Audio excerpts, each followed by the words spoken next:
Thank you very much. Thank you all for being here today. Let's give a round of applause also for Malibu Unites for bringing us here together.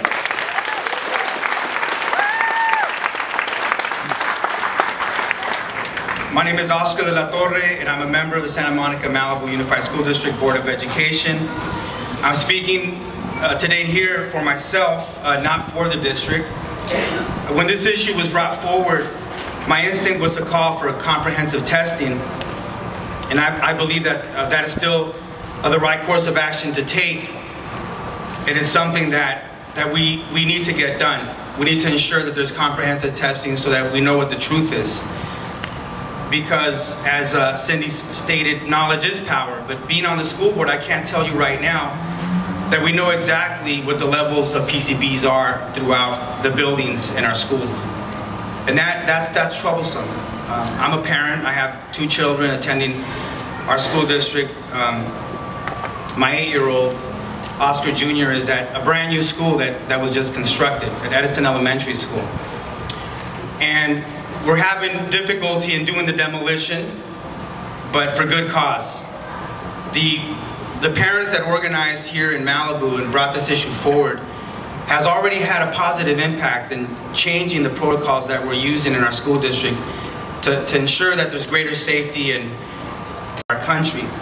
Because as we hear, this is not just a problem that is needed to give those assurances to people that we send, our children to get high school diplomas, not cancer. We should consider portable classrooms until this comprehensive testing is completed. That's something that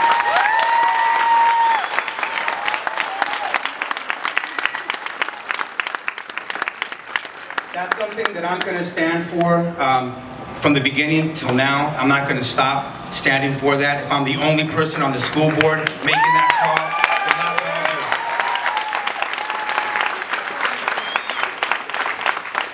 call, it is a question about law. There is a law that is being violated if you take some of the latest testing that was done independently, right? Autonomous testing was done, and we find in that testing that the levels are a lot higher than what is legally recommended. The federal government, determined that any 50 parts per million or above is hazardous to one's health. There was the actual write-up is, I know I read it, it says here that 50 parts per million or greater present an unreasonable risk of injury to health. This is the TSCA. This is in law. We don't know if we're breaking the law until we do comprehensive testing. And now, what I've heard is that, well, there's an issue of money, right? There's an issue of how much this is going to cost. Someone told me, you're going to be responsible for bankrupting the school district. And I don't believe that. I don't think that in this great nation that we're going to be bankrupt because we want to get our public schools safe.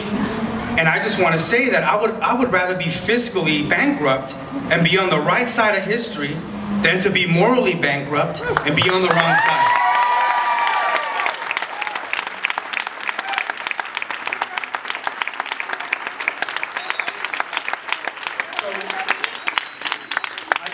I want to stand here today in solidarity with you in Malibu, to stand in solidarity with our students, with our parents, with our alumni, and also, most importantly, with our faculty and staff, that if anyone is most at risk are the faculty and staff that spend the most amount of time in these buildings. Now, I heard that someone might have threatened a staff member for participating in this issue, for advocating on this issue. And I can tell you, as someone who in my community is known as a rabble-rouser, somebody would say, well, this guy Oscar, he's not scared of holding the system accountable, and that's true. And I want to read to you all, for anyone here who's a faculty member or a staff member, that you're protected. And this is what it says. This is the law. It says, pursuant to California Education Code 750 and District Board Policy Administrative Regulation 4119.25 and 4119.25, political activities of employees, It states, district employees are generally prohibited from engaging in political activities during work hours. So during the work hour, you can't wear a vote for Mitt Romney button, right? We know that, during the work hours. However, district employees may, in most cases, engage in political activities on their own time, such as during duty-free lunch periods, breaks, and or before and after work hours. Okay, so I just want to make sure that our faculty and staff know that I'm going to fight as hard as I can to ensure that their work environment is safe, but also safe from any incursion on their constitutional rights. They need to make sure that they don't lose their constitutional rights when they step on our campuses. And if any faculty or staff is even threatened with reprisals for engaging on this issue on their own time, please let me know, because I will be the first one, if need be, to meet with the principal, with the superintendent, to ensure that we're following the law. And that's what's really important here for us to understand, that we need to follow the law. Thank you very much.